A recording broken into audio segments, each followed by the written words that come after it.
Volumetric strain of rectangular body, एक rectangular body है,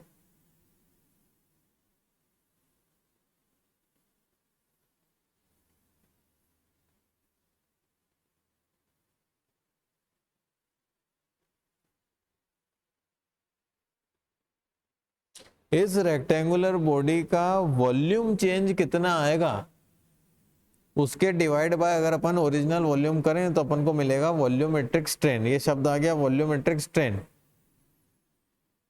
तो वॉल्यूमेट्रिक स्ट्रेन क्या होता है? डेल वी बटा वी। अब यहां लिखना मत आप, इसमें मान लेते हैं इसकी लंबाई है एल,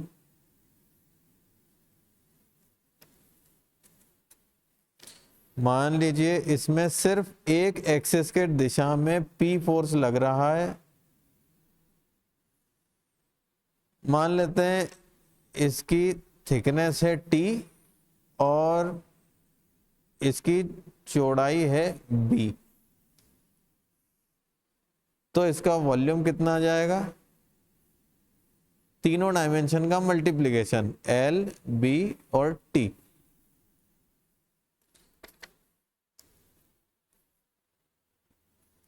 अब क्योंकि इसमें P फोर्स लग रहा है तो इसकी कुछ ना कुछ लंबाई तो बढ़ जाएगी, है ना। तो ये लंबाई बढ़ने के बाद मान लो इसकी लंबाई इतनी बढ़ गई डेल L, तो इसकी लीनियर स्ट्रेन ये कितनी हो जाएगी? Del L upon L। क्योंकि ये जो दो और डायमेंशन दी हुई हैं, टी वाली डायमेंशन और बी, थिकनेस और ब्रेड्थ, ये दोनों डायमेंशन पी के लगने की दिशा के परपेंडिकुलर हैं। देखो ये टी और पी में क्या एंगल है? 90 डिग्री का। इसलिए टी में जो बदलाव आएगा उससे संबंधित जो भी स्ट्रेन है उसे कहेंगे लेटरल स्ट्रेन। लेटरल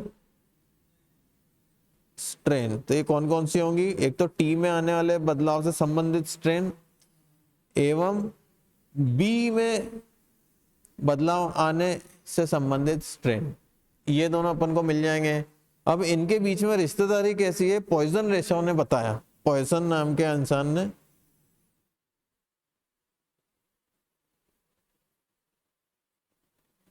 पॉइसन्स रेशो, इस रेशो में क्या कहते हैं वो?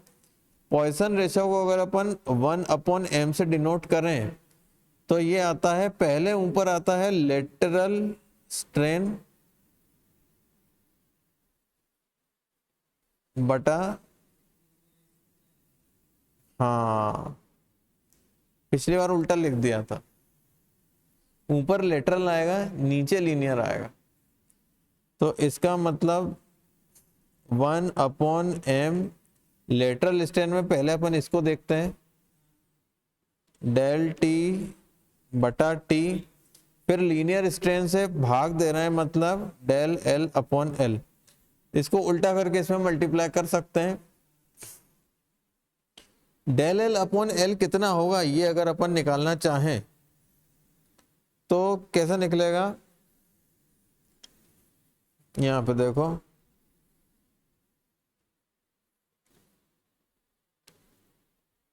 स्ट्रेस बटा स्ट्रेन, ये किसके बराबर आएगा? ई के बराबर।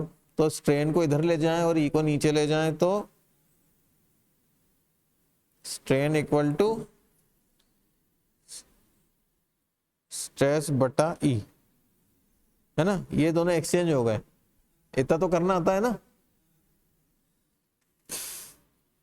तो स्ट्रेन कैसे निकलेगी? स्ट्रेन क्या है? Del L upon L. Stress क्या है? पी बटा ए, तो पी बटा ए लिख दिया। लेकिन ए कितना है? ये वाला एरिया, बी और टी का मल्टीप्लीकेशन, तो ये कितना आ जाएगा? पी अपॉन ए की जगह B multiply T multiply E, ये कितना आया? Del L upon L. अब ये जो डेल एल अपॉन एल है इसको अपन रख रहे हैं यहां पे, समझ में आ रहा है कि नहीं आ रहा? तो इसको नीचे रखेंगे तो क्या आएगा? डेल टी अपॉन टी, इसके भाग में P बटा बी टी ई। अब ये भी अपॉन में है, ये भी अपॉन में है, तो इनको उल्टा करके मल्टीप्लाई कर देते हैं। तो 1 अपॉन एम के इक्वल टू में क्या आएगा, del T upon T multiply, अब ये नीचे वाला ऊपर आ जाएगा, ऐसा अल्टी पल्टी होती है, बी टी ई, और नीचे क्या आ जाएगा, पी। इससे इक्वेशन क्या बन रही है देखो, 1 अपॉन एम इक्वल टू, अब ये टी से टी काट सकते हैं, तो B del T E upon P. इस इक्वेशन से अपन असल में डेल टी प्राप्त करना चाह रहे हैं। अपन क्या कर रहे हैं इसमें, वॉल्यूमेट्रिक स्ट्रेन, तो अपन को ये पता लगाना है वॉल्यूमेट्रिक स्ट्रेन मतलब del V upon we.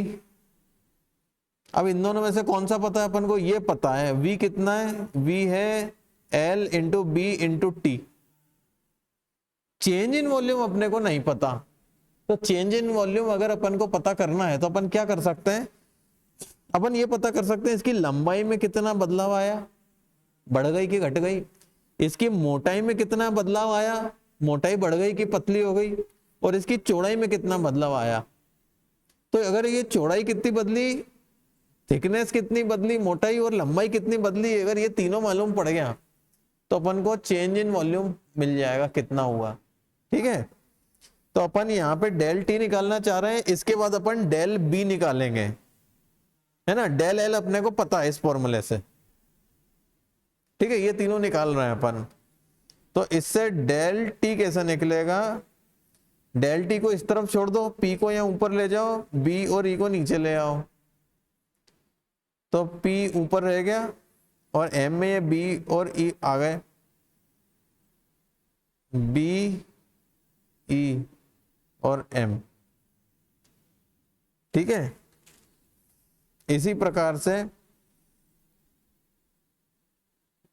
1 upon M जो कि पॉइजन रेशो है, इसमें फिर से अपन लिखते हैं लेटरल स्ट्रेन बटा लीनियर स्ट्रेन, ये तो याद है ना। तो लेटरल स्ट्रेन में पिछली बार अपन ने डेल टी अपॉन टी रखा था, लेकिन उसके साथ डेल बी अपॉन बी भी है। इतना कठिन नहीं है, आप पहली बार देख रहे हो ना इसलिए ऐसा लग रहा है, ये बहुत आसान है। सब कुछ देखो एकदम लॉजिक के साथ चलते जा रहा है, ये क्रिकेट मैच की तरह। इसके बाद अगला ओवर हुआ, उसके बाद अगला ओवर हुआ, देखते जाओ बस समझ में आ जाएगा। फिर लेटरल स्ट्रेन को मैं लिख रहा हूं डेल बी अपॉन बी, भाग में लीनियर स्ट्रेन क्या है, डेल एल अपॉन एल।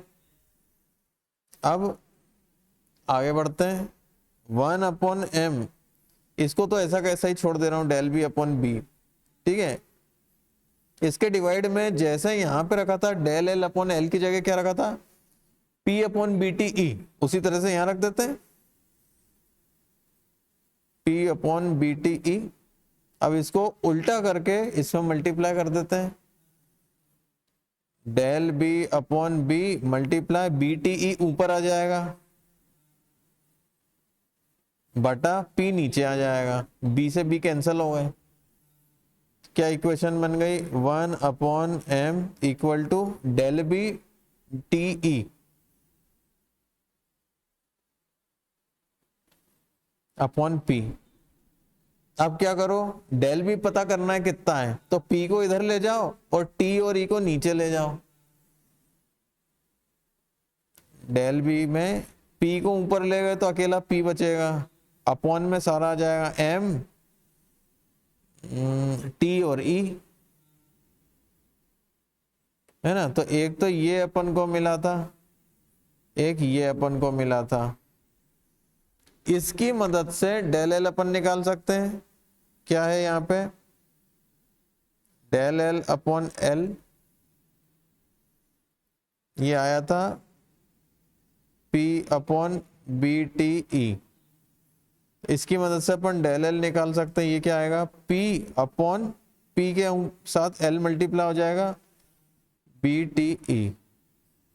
तो अपन को तीनों मिल गए, डेल टी मिल गया, डेल बी मिल गया, डेल एल मिल गया। ठीक है, हाँ अब देखो चेंज इन वॉल्यूम, वॉल्यूम में बदलाव कितना आएगा। जो भी अपन ने फोर्स लगाने की गतिविधि करी, फोर्स लगाने की गतिविधि के बाद वॉल्यूम जो हो जाएगा उसको अपन कह रहे हैं फाइनल वॉल्यूम, और फोर्स लगाने से पहले जितना वॉल्यूम था उसको अपन कह रहे हैं इनिशियल वॉल्यूम। इन दोनों को आपस में घटा दें तो मालूम पड़ जाएगा कि वॉल्यूम में चेंज कितना आया। अब इन दोनों की वैल्यू निकलेगी कैसे, तो ये एक्चुअली बहुत आसान होता है। चेंज इन वॉल्यूम को अपन कैसे डिनोट करेंगे, डेल वी से। ठीक है, जिसकी भी वैल्यू में चेंज आ जाता है उसमें डेल लगा देते हैं, छोटा चेंज आ जाए तो ये ऐसा वाला डेल लगाते हैं। फाइनल वॉल्यूम और इनिशियल वॉल्यूम को माइनस कर रहे हैं, फाइनल वॉल्यूम कितना हो जाएगा। देखो वैसे वॉल्यूम कितना होता है, बी एल और टी, इन तीनों डायमेंशन का मल्टीप्लाई कर दो। ऐसा मत लिखो, पहले एल लिख देते हैं फिर बी ए, बी और टी, कोई फर्क नहीं पड़ता इन दोनों में। अब एल में जब फोर्स लगा दिया तो एल कितनी हो गई, एल प्लस डेल एल, लंबाई तो बढ़ गई ना, एल प्लस डेल एल हो गई लंबाई। लेकिन मैंने बताया था ना, रस्सी को खींचे तो रस्सी खिंच जाती है, थोड़ी सी लंबी हो जाती है, बदले में उसकी मोटाई कम हो जाती है। तो मोटाई कम को अपन कैसे दर्शाएंगे, अगर थिकनेस उसकी मोटाई है तो माइनस डेल टी। इसी तरह से चौड़ाई भी कम हो जाएगी, तो b माइनस डेल बी, इन तीनों को मल्टीप्लाई करेंगे आपस में तो क्या मिलेगा, फाइनल वॉल्यूम। इनिशियल वॉल्यूम कितना है, एल बी टी, बहुत आसान है। अब मैथ्स चलेगा, मैथ्स में क्या करते हैं, ब्रैकेट को ओपन करते हैं, है ना। अब थोड़ी लंबी इक्वेशन बनेगी, पहले इन दोनों को मल्टीप्लाई कर देते हैं, एक बड़ा ब्रैकेट लगा देता हूं, एल इंटू टी, फिर डेल एल इंटू टी, तो टी डेल एल, ये डेल वाली टर्म को बाद में लिखा जाता है। फिर इसमें इन दोनों का मल्टीप्लाई हो गया, अब इसमें इन दोनों का मल्टीप्लाई करते हैं, माइनस डेल टी एल, तो माइनस एल डेल टी, फिर इन दोनों का होगा तो minus del L minus del T, ये मल्टीप्लाई हो गया। इसमें इन दोनों में किसका मल्टीप्लाई हो रहा है, b माइनस डेल बी का, और इसमें माइनस ये हो रहा है, ये क्या है, एल बी टी, ये बाद में देखेंगे, अब इसको भूल जाओ। अब इन दोनों को मल्टीप्लाई करते हैं तो b का इन सब में मल्टीप्लाई होगा, माइनस डेल बी का इन तो चारों में मल्टीप्लाई होगा, है ना। तो देखो ध्यान से देखो, मैं करते जा रहा हूं, बहुत आसान है एक्चुअली ये। b का मल्टीप्लाई एल टी में किया तो क्या आ जाएगा, एल बी टी, और जब ये ब्रैकेट पूरा खोलेंगे तो ये इससे कट जाएगा, ये है ना, ये माइनस में, ये प्लस में है, ये कटेगा। फिर अभी b का मल्टीप्लाई करते जा रहे हैं अपन, b का अपन ने इसमें किया, ये आ गया, b का अब अपन इसमें करेंगे तो क्या आएगा बताओ, हाँ बी टी डेल एल, शाबाश। अब b का माइनस एल और डेल टी में करेंगे तो क्या आएगा, minus B L del T. अब b का इसमें करेंगे, b del L del T, हो गया। अब माइनस डेल बी का इन सब में एक एक करके मल्टीप्लाई करेंगे, इसमें मल्टीप्लाई करेंगे माइनस डेल बी का, तो कितना आएगा, एल टी डेल बी, ये माइनस साइन था इसलिए यहां आ गया, माइनस का ध्यान रखना है इसमें। अब माइनस डेल बी का इसमें मल्टीप्लाई करेंगे, हाँ इसमें नहीं, इसमें एल और टी में ये डेल बी का मल्टीप्लाई किया ना, है ना, ये बी का इसमें मल्टीप्लाई करके यहां लिख दिया। अब इसकी बारी है, इसका तो हो चुका, अब माइनस डेल बी का इसमें करेंगे तो कितना आएगा, minus T del B del L. अब माइनस एल डेल टी का माइनस डेल बी में करेंगे तब माइनस माइनस प्लस हो जाएगा, तो प्लस एल, इन दोनों का करेंगे तो डेल बी डेल टी। अब इसका इसमें मल्टीप्लाई करेंगे, सारे डेल आ गए, इसमें भी 2 डेल है, इसमें एक और डेल है, माइनस और minus plus del L del T del B, ये हो गया काम। इसमें क्या माइनस हो रहा है, एल बी टी। अब देखो क्या क्या काटा जा सकता है, इसको इससे काट सकते हैं, ठीक है। अब देखो आप बी टी डेल एल है, बी एल डेल टी है, इसमें जो छोटी टर्म है वो ये है। छोटी टर्म कैसे होती है, जैसे मान लो अभी आपने देखे होंगे कुछ क्वेश्चन अपन ने किए, मान लो एल है 300 mm, तो डेल एल दिया हुआ रहता है 0.2 mm, हाँ, या कुछ भी ऐसा।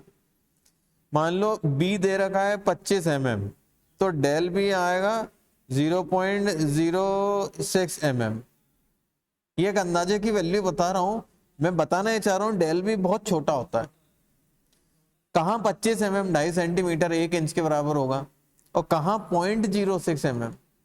इसी तरह से थिकनेस मान लो अगर आपको दे रखी है 10 mm, तो डेल टी आएगा बहुत कम 0.002 mm, है ना। वो डिपेंड करता है मटेरियल कैसा है।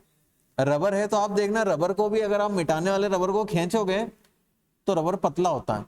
रबर बैंड होती है ना, रबर बैंड को भी अगर आप खींचोगे तो देखना जैसे जैसे उसकी लंबाई बढ़ती है रबर बैंड पतली होती जाती है ना। लेकिन स्टील में उतना ज्यादा दिखता नहीं है, स्टील बहुत सख्त आइटम है, बहुत ज्यादा फोर्स लगाने पे बहुत जरा सा अंतर आता है। तो इसलिए ये स्टील, प्लाईवुड, कॉपर, एल्यूमिनियम ये मजबूत आइटम है, लोहा, आयरन, इनमें ये जो डेल एल डेल बी और डेल टी होते हैं बहुत छोटे होते हैं, बहुत छोटे, जैसे अभी इसमें एग्जाम्पल है। और क्या होता है, जब जैसे कहते हैं ना, अगर दो महान व्यक्ति दोस्त बन जाए तो एक और एक 11 हो जाता है, दोनों आपस में एक दूसरे की शक्तियां जोड़ लेते हैं, है ना। उसी तरह से अगर ये दो कमजोर यानी बहुत छोटी वैल्यू के जो आइटम हैं, इनको अगर मल्टीप्लाई कर दें तो और भी ज्यादा छोटी वैल्यू मिलती है।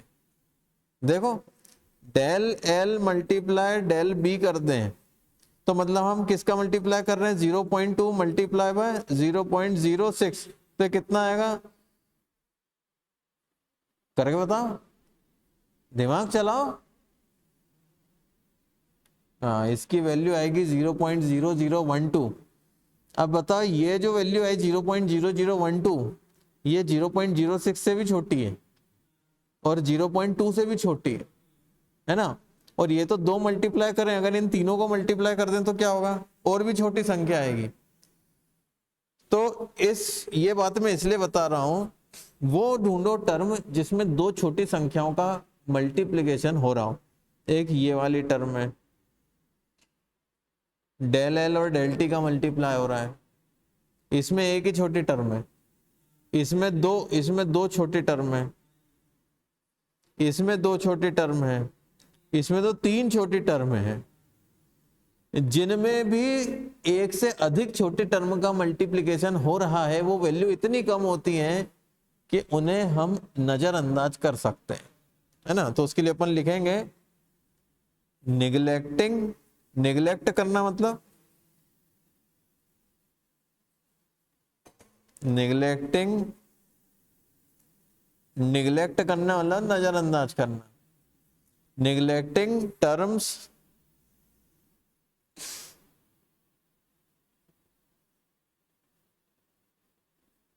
having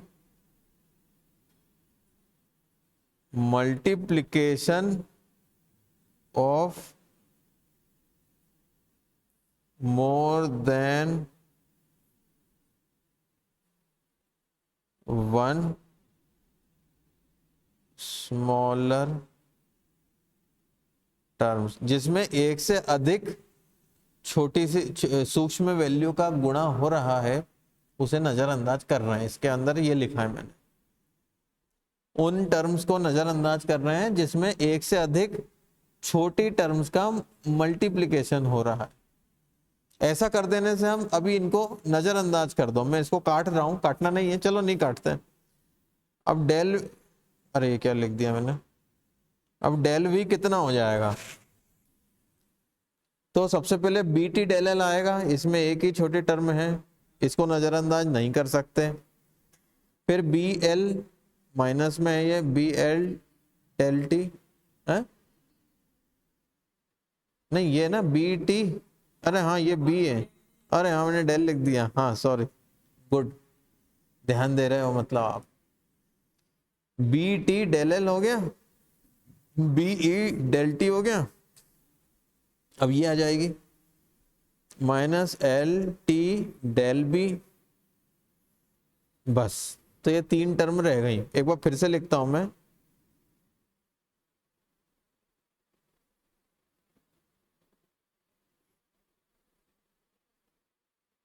हाँ इन सबका आपस में मल्टीप्लिकेशन हो रहा है, गुणा हो रहा है, प्रोडक्ट हो रहा है। अब इसमें अपन ये देखो डेल एल की वैल्यू याद करो, अपन ने यहाँ कहीं पहले निकाली थी क्या, ये यहां से कुछ अपन डेल एल की वैल्यू निकाली थी, P L upon B T, ये पुट कर देते हैं। अब देखो क्या हो रहा है, del V into equal to B T upon, अब इसके जगह अपन लिख रहे हैं, इसकी जगह क्या लिखेंगे अपन, देखो क्या है ये, P L upon B T E, दिख रहा है, P L upon B T E. देखो क्या कट रहा है क्या कुछ, तो थोड़ा मुस्कुरा दो, थोड़ा वजन कम हुआ है ना, हाँ बस ठीक है। माइनस ये क्या है, बी एल और डेल टी, डेल टी अपन कहीं निकाला था क्या अपन ने, क्या ये है क्या, इसकी जगह क्या लिखना है अपन, पी अपॉन, हाँ P upon B E M या एम बी, आपस में इनको तो बदल सकते हैं, P upon B E M, P upon B E M, कुछ कट रहा है तो मुस्कुराओ फिर, minus L T del B भी निकाला था क्या, हाँ P upon M T E, P upon M T E, काट दो, टी से टी काट दो। अब इसको अपन सही थोड़े नए पन्ने पे लिखते हैं,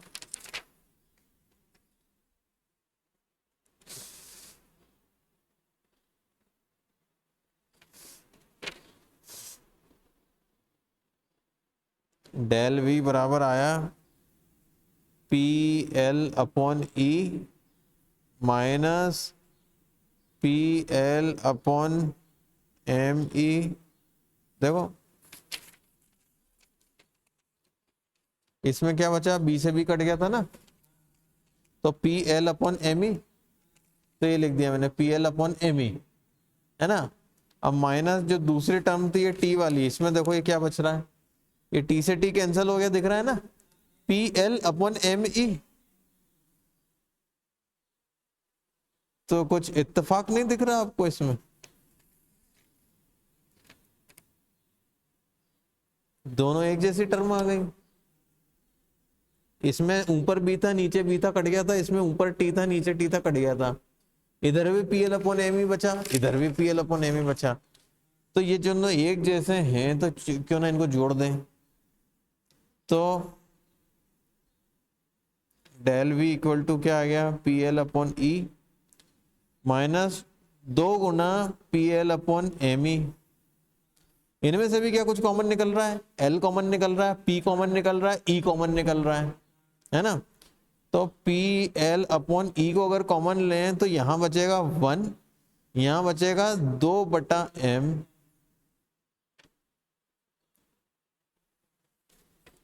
यहां तक आ गया।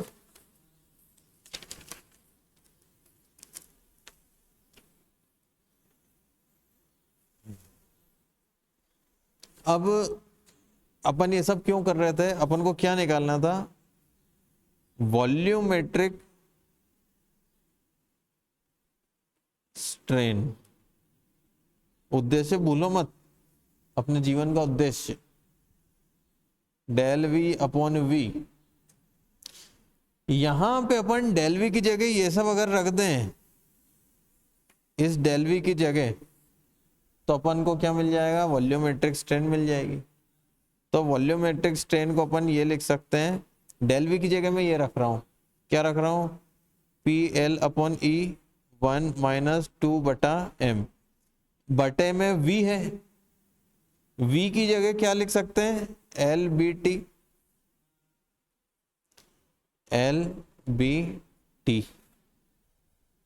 अब क्या हो सकता है इसमें, इसको अपन ऐसा भी लिख सकते हैं, P L upon L B T का ई में मल्टीप्लीकेशन हो जाएगा, एल बी टी ई, और ये तो है ही 1 माइनस 2 बटा एम।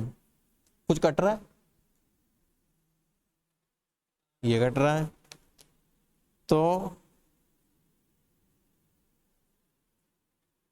वॉल्यूमेट्रिक स्ट्रेन जो कि डेल वी अपॉन वी के फॉर्मूले से अपन निकाल रहे हैं, उसका ये क्या बन गया, P upon B T E 1 minus 2 by M. एक तो ये फॉर्मूला बन गया आपका। कभी निकालने को सवाल आता है कि एक प्लास्टिक की छड़ी है, प्लास्टिक की नहीं, तांबे की एक छड़ है जिसकी लंबाई 100 मिलीमीटर है, जिसकी चौड़ाई 25 मिलीमीटर है, जिसकी थिकनेस 10 मिलीमीटर है। इसके ऊपर एक्सिस पे एक ही तरफ फोर्स लगा रहे हैं, मतलब एक एक्सिस पे फोर्स लगा रहे हैं 10 किलो न्यूटन का। तो बताइए उसका वॉल्यूम कितना बदलेगा। तो अपन को ये वॉल्यूम कितना बदलेगा तो डेल वी निकालना है। और अगर वो पूछें कि बताइए वॉल्यूमेट्रिक स्ट्रेन कितनी आएगी, तो डेल वी अपॉन वी निकालना है। तो उसका ये फॉर्मूला रहेगा। उस मटेरियल का ई कितना है, पॉइजन रेशियो कितना है, वो दिया हुआ रहेगा, बी और टी और पी तो दिया ही है। इस फॉर्मूले में अपन और भी थोड़ा सा संशोधन कर सकते हैं। जैसा भी अपन ने पढ़ा था, स्ट्रेस अपॉन स्ट्रेन कितना है, ई पढ़ा था ना। इससे अपना फॉर्मूला बना था स्ट्रेन बराबर स्ट्रेस अपॉन ई। स्ट्रेन को अपन छोटे ई से डिनोट करते हैं, स्ट्रेस को अपन लिख सकते हैं P बाय एरिया, इसके भाग में E है। एरिया कितना है, B इंटू टी ई। तो हम इसको इस E से डिनोट कर सकते हैं, छोटे ई से। यहां पे ऐसा दिख रहा है, तो इस टर्म को हम लिख सकते हैं E। तो इससे फॉर्मूला क्या बन जाएगा, del V upon V equal to E multiply 1 minus 2 by M. ये एक फॉर्मूला ध्यान रखने लायक है। इसमें ध्यान रखना सिर्फ एक एक्सिस में ही फोर्स लग रहा है, तो इसमें अपन ब्रैकेट में लिख देते हैं due to uniaxial force.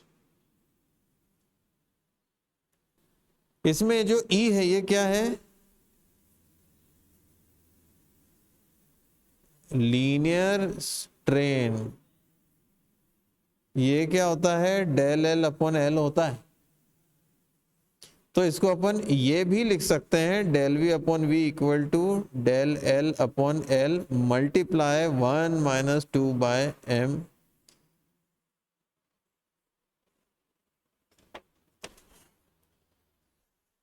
बस इतना ही है इसमें। इतना सब आपने सुना, देखा, समझा, थैंक यू। नहीं समझ में आया तो एक बार और देखो। ये पहली बार में देख रहे हो ना, ऐसा लग रहा है आपको बहुत लंबा है, ये इतना कठिन है, एक्चुअली बहुत आसान है।